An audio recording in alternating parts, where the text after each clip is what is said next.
जो चीज आपको चैलेंज करती है वही आपको चेंज कर सकती है। अपने सपनों को साकार करने का सर्वश्रेष्ठ तरीका कि आप जाग जाएं। एक लड़की थी, बहुत ही प्यारी सी, पर वो चल नहीं पाती थी। दोनों पांव खराब थे। उसकी जिंदगी में तो बस व्हील चेयर पर ही थी। बच्चों को खेलता देखती तो वो उदास हो जाती, वो रोती थी। अक्सर माँ से प्रश्न करती, मेरे साथ ऐसा क्यों हुआ है माँ? माँ उसे समझाया करती, पर अपनी बच्ची को यूं दुखी देखकर वो भी दुखी हो जाती। उस बच्चे को अपने कमरे की खिड़की पर बैठना बहुत पसंद था।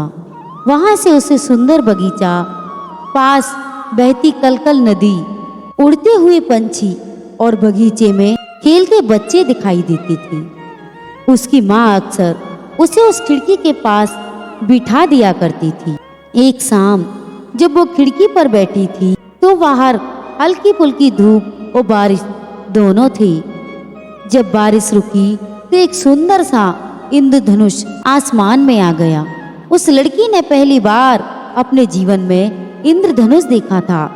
7 रंगों से बना वो इंद्रधनुष लड़की के मन को मोह रहा था। वो लड़की इंद्रधनुष निहार रही थी कि बादलों ने सूरज की रोशनी को ढक लिया।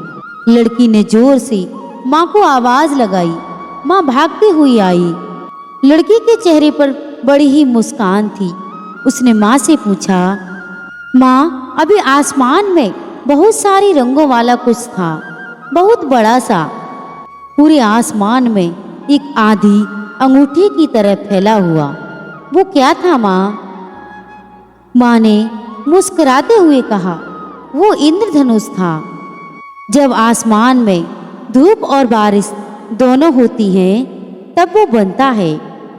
लड़की ने उत्सुकता से पूछा कि माँ अगली बार जब वो आएगा न तो मुझे बहुत देर के लिए उसे देखना है। माँ बोली, इंद्रधनुष थोड़े समय के लिए ही रहता है, पर हम जरूर कोशिश करेंगे उसे बहुत समय के लिए देखने की। अब लड़की इंद्रधनुष बनाने की प्रतीक्षा करने लगी। एक बार फिर से वैसा ही मौसम हो गया। अब पूरी आशा थी कि इंद्रधनुष बनेगा। उसकी माँ उसे कार में लेकर पास के ही एक पहाड़ी की चोटी पर पहुंच गई। जब इंद्रधनुष निकला तो पहाड़ी पर चोटी से वो इतना खूबसूरत दिखाई दे रहा था कि लड़की की खुशी का ठिकाना न रहा। लड़की अपनी कल्पनाओं में उस इंद्रधनुष के साथ खेलने लगी, उससे बात करने लगी। वो दोनों बहुत खुश थी। कुछ देर बाद इंद्रधनुष ने कहा, अच्छा प्यारी बच्ची, अब मुझे जाना होगा। लड़की ने कहा, अभी ठहर जाओ, इतनी जल्दी क्यों जा रही हो? कितने अद्भुत और सुंदर हो आप, सबको इतनी खुशियां देते हो, फिर इतने कम समय के लिए क्यों हो आप? इस पर इंद्रधनुष ने मुस्कुराते हुए उत्तर दिया, जब ईश्वर ने मुझे बनाया था तो यही कहा था कि मेरा जीवन काल बहुत छोटा होगा। मैंने इसे स्वीकार कर लिया। मेरी इसी स्वीकार्यता के कारण मेरा रूप अद्भुत हो गया, बेहद खूबसूरत रंगों से ढक गया। फिर मैंने सोचा, मेरा जीवन काल छोटा है तो क्या हुआ? छोटे से जीवन काल में ही दूसरों को खुशियां दूंगा। लड़की इंद्रधनुष की बातों से बहुत प्रभावित हुई। उनकी बातें लड़की को बार बार याद आती रहीं। लड़की ने सोचा, ईश्वर ने मुझे जो दिया मुझे उसे स्वीकार करना चाहिए। मुझे इस विकलांगता को स्वीकार करना चाहिए जैसे इंद्रधनुष ने किया है। अपने छोटे से जीवन काल को स्वीकार करे, भी इंद्रधनुष की तरह दूसरों को खुशियां देनी चाहिए। फिर वो लड़की दूसरे बच्चों के बीच जाकर समय बिताने लगी। वो खुश रहने लगी और दूसरों की खुशियों का कारण बनने लगी। दोस्तों, जीवन की कुछ परिस्थितियां लॉटरी की तरह होती हैं। किसी की लगती है, किसी की नहीं लगती। किसी 10,000 की लगती है तो किसी की 10 लाख की लगती है। कुछ लोगों का स्वास्थ्य पूरी उम्र खराब रहता है तो कुछ लोगों का काफी स्वस्थ। कोई छोटी आयु वाला होता है तो कोई बड़ी आयु वाला। चाहे परिस्थिति जो भी हो, अगर हमें खुश रहना है तो उसकी एक चाबी है स्वीकृति। इन विपरीत परिस्थितियों को हम बदल सकते हैं, उन्हें बदल डालिए। पर जिन परिस्थितियों को बदला नहीं जा सकता उन्हें स्वीकार कर लीजिए। या तो आप रोकर जिंदगी गुजार सकते हैं या हंसकर, तो बेहतर यही होगा कि खुद भी खुश रहो और दूसरों को भी खुशियां बांटो, उस इंद्रधनुष की तरह जिस धीरे से ही सही लेकिन हमेशा चलते रहना चाहिए, क्योंकि एक समय के बाद ठहरा हुआ पानी भी सड़ने लगता है। भगवान पर विश्वास बिल्कुल उस बच्चे की तरह करो जिसको आप हवा में उछालो तो वो हंसता है, डरता नहीं, क्योंकि वो जानता है कि आप उसे गिरने नहीं दोगे। एक औरत थी, भगवान श्री कृष्ण की परम भक्त, दिन रात उनके नाम का सिमरन करती थी। एक दिन उसका 8 साल का बेटा घर की छत से आंगन में गिर गया। अपने बेटे को खून से लथपथ देखकर उसके होश उड़ गए। उसी बदहवासी की हालत में उसने अपने बच्चे को गोद में उठाया और तुरंत अस्पताल की तरफ दौड़ने लगी।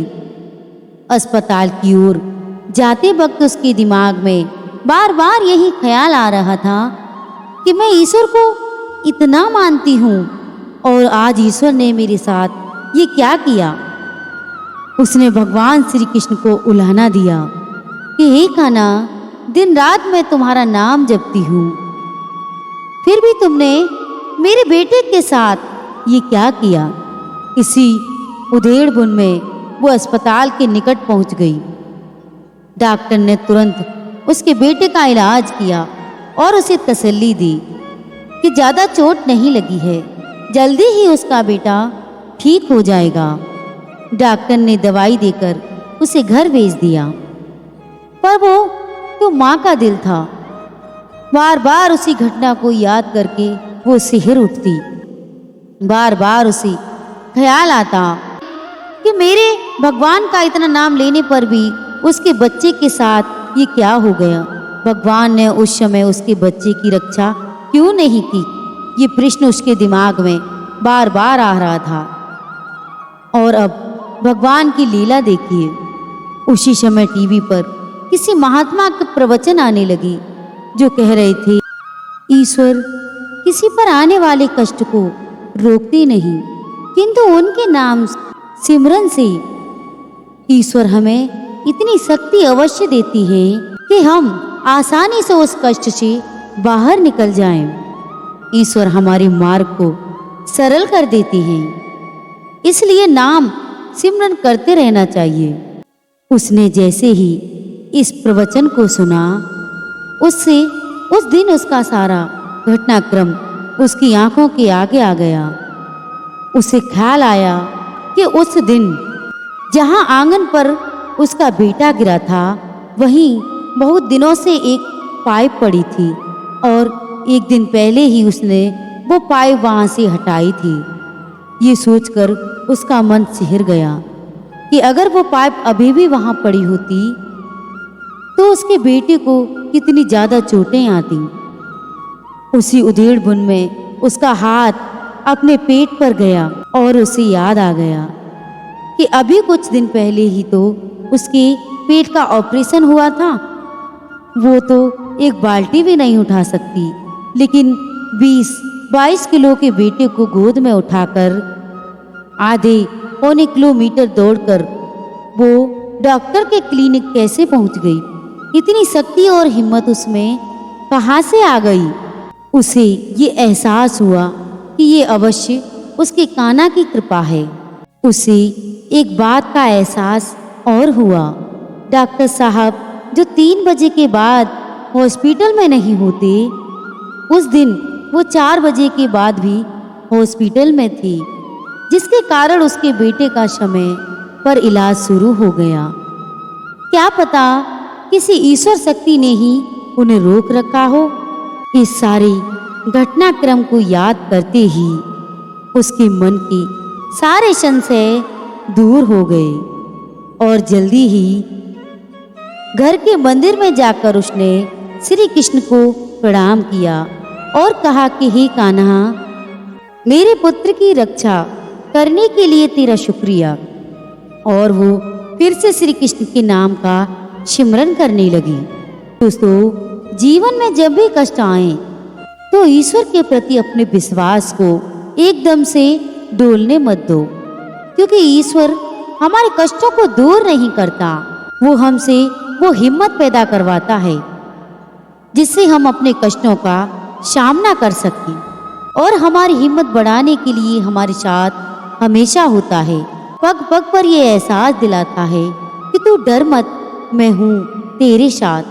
दुनिया में सबसे सफल इंसान वही है जिसे टूटे को बनाना और रूठे को मनाना आता है।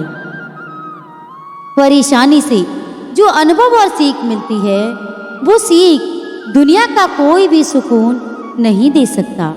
अगर इंसान सच्चा होगा तो उसके साथ सब कुछ अच्छा होगा। जिस तरह पतझड़ के बिना पेड़ पर नए पत्ते नहीं आते, ठीक उसी तरह कठिनाई और संघर्ष के बिना अच्छे दिन भी नहीं आते। वृद्ध अतीत में जीता है इसलिए निराश रहता है, युवा भविष्य में जीता है इसलिए निराश रहता है, परंतु एक बच्चा वर्तमान में जीता है इसलिए सदैव खुश रहता है। अच्छाई के पीछे कोई नहीं जाता, बुराई के पीछे सभी जाते हैं। शराब बेचने वाला कहीं नहीं जाता, दूध बेचने वाला गली गली में घूमता है। परमात्मा कभी किसी का भाग्य नहीं लिखता। जीवन के हर कदम पर हमारी सोच, हमारा व्यवहार और हमारे कर्म ही हमारा भाग्य लिखते हैं। जीवन की इस यात्रा में आपको दूसरों से ज्यादा अपने आप की जरूरत है। यदि तुम्हें लगे कि सब कुछ खत्म हो गया है, अब कोई भी ऑप्शन नहीं बचा, तो याद रखना कि ये वही पल है जहां तुम्हारी जिंदगी का नया मोड़ आने वाला है। अहंकार मत पालिए जनाब, वक्त के समंदर में कई सिकंदर डूब गए। जमीर हमेशा सच्चाई से महकते रहना चाहिए, क्योंकि कागज के फूलों पर तितलियां नहीं बैठा करती। किसी का सरल स्वभाव उसकी कमजोरी नहीं होता, बल्कि उसके माता पिता के द्वारा दिए हुए संस्कार होते हैं। अपने जीवन की तुलना किसी के साथ नहीं करनी चाहिए। सूर्य और चंद्रमा के बीच कोई तुलना नहीं है। जब जिस वक्त आता है वो चमकता है। ऊंचाई पर वो पहुंचते हैं जो प्रतिशोध की बजाय परिवर्तन को सोच रखते हैं। हालात सिखा देते हैं सुनना और सहना, वरना हर इंसान अपने आप में बादशाह होता है। जिंदगी छोटी नहीं होती, लोग जीना ही देरी से शुरू करते हैं। जब तक रास्ते समझ में आते हैं तब तक लौटने का वक्त हो जाता है। बस यही जिंदगी है। परमात्मा सभी को एक मिट्टी से बनाता है, बस फर्क इतना है कोई बाहर से खूबसूरत है तो कोई अंदर से। गलत आरोपों को लेकर चिंतित ना रहें, बल्कि उनका सामना करें। याद रखिए, समय का ग्रहण तो चांद और सूर्य भी झेलती हैं। किसी को तुम दिल से चाहो और वो तुम्हारी कदर ना करे तो ये उसकी बदनसीबी है, तुम्हारी नहीं। जन्म होने पर बांटने वाली मिठाई से शुरू हुआ जिंदगी का ये खेल श्राद्ध की खीर पर आकर खत्म हो जाता है। यही जीवन की मिठास है। और बड़े दुर्भाग्य की बात है कि आदमी इन दोनों मौकों पर ये दोनों चीजें खा नहीं सकता। गरीबी में अच्छा वक्त आने की उम्मीद रहती है, लेकिन अमीरों को सदा बुरा वक्त आने का खौफ रहता है। एक इंसान अगर आपको 2 बार एक ही सबक सिखाई तो गलती उसकी नहीं है, आपकी है जनाब। दुख और तकलीफ भगवान की बनाई हुई वह प्रयोगशाला है जहां आपकी काबिलियत और आत्मविश्वास को परखा जाता है। कर्म करो तो फल मिलता है, आज नहीं तो कल मिलता है। जितना गहरा अधिक हुआ हो उतना मीठा जल मिलता है। जीवन के हर कठिन प्रश्न का जीवन से ही हल मिलता है। आप सब कुछ एक समय पर हासिल नहीं कर सकती। प्यार मिलेगा तो पैसा नहीं, पैसा मिलेगा तो वक्त नहीं, वक्त मिलेगा तो प्यार नहीं, कुछ ना कुछ कमी तो रहेगी ही। जब तक शरीर है तब तक कमजोरियां रहेंगी ही, इसलिए कमजोरियों की चिंता छोड़ो और जो सही कर्म है उस पर अपना ध्यान लगाओ। कृष्ण कहते हैं कि अर्जुन, तुम भला क्यों रोते हो? तुमने जो खोया क्या वो तुमने पैदा किया था? आज जो तुम्हारा है वो कल किसी और का होगा, क्योंकि परिवर्तन ही संसार का नियम है।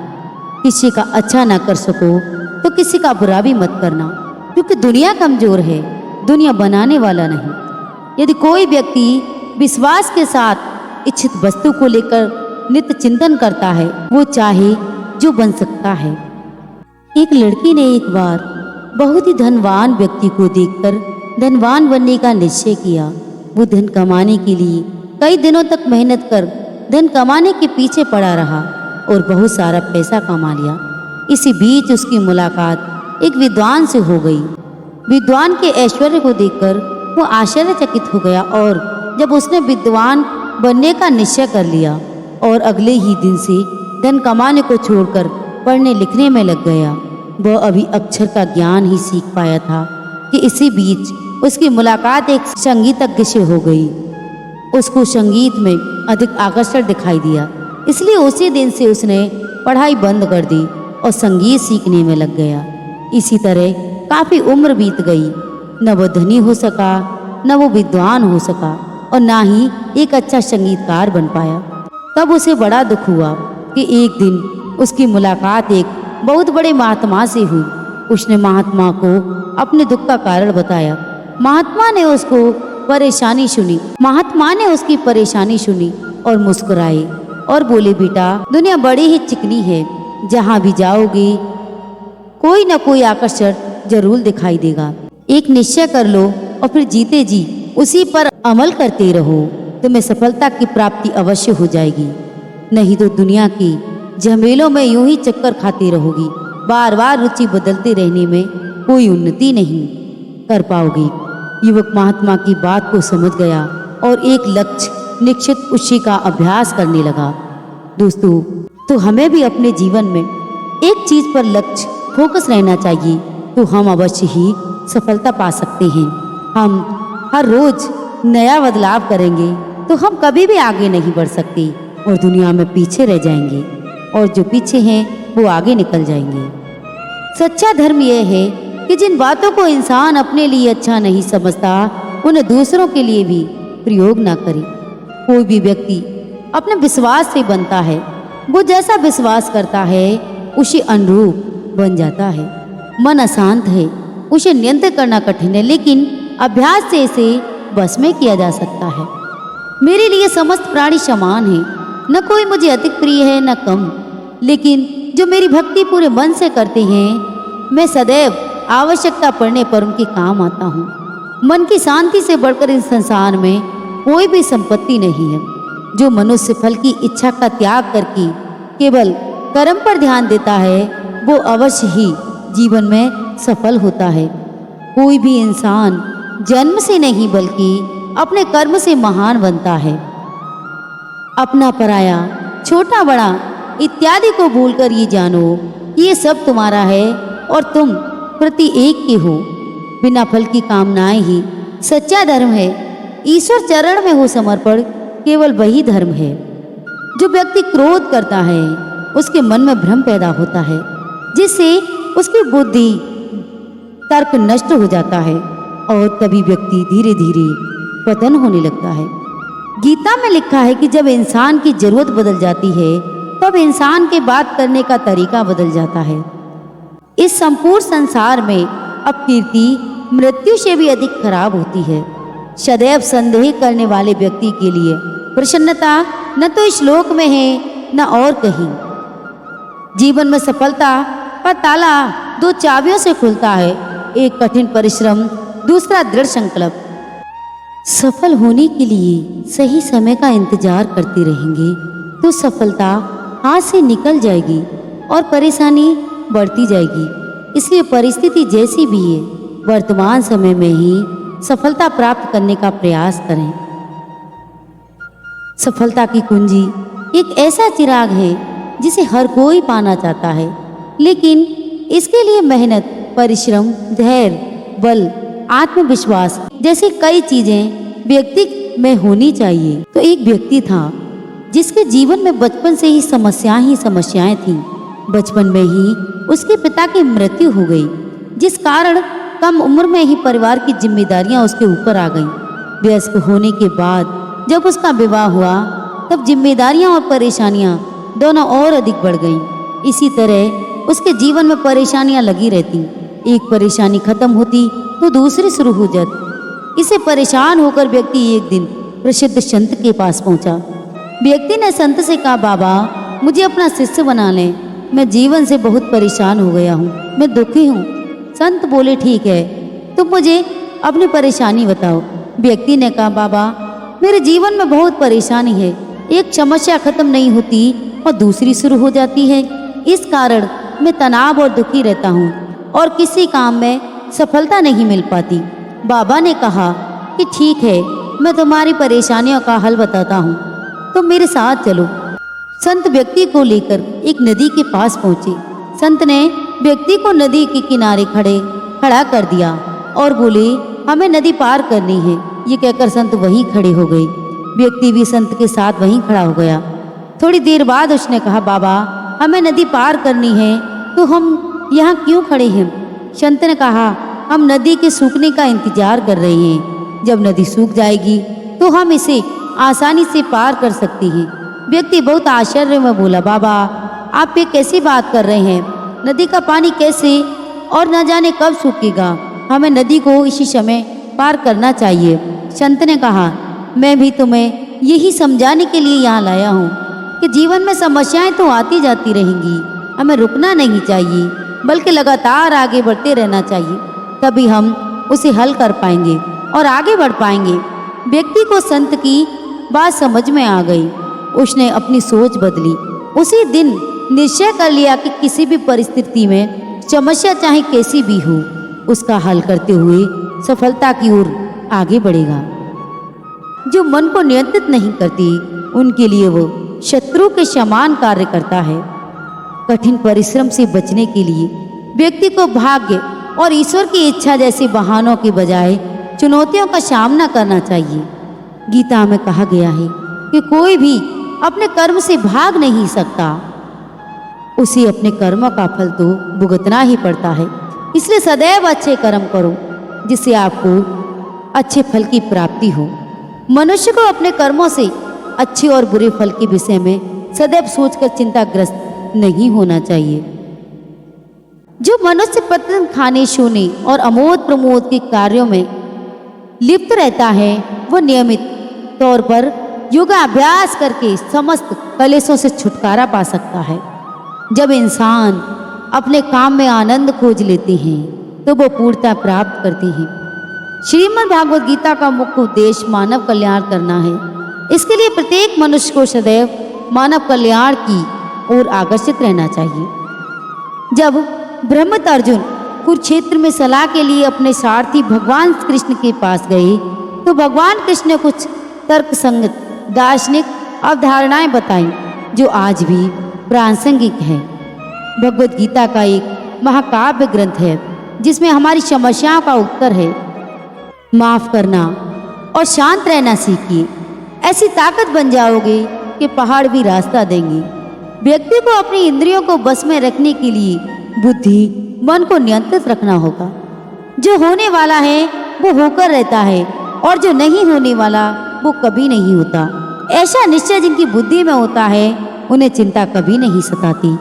किसी भी व्यक्ति को न तो समय से पहले और न ही भाग्य से अधिक कुछ मिलता है, लेकिन उसे सदैव पाने के लिए प्रयत्नशील रहना चाहिए।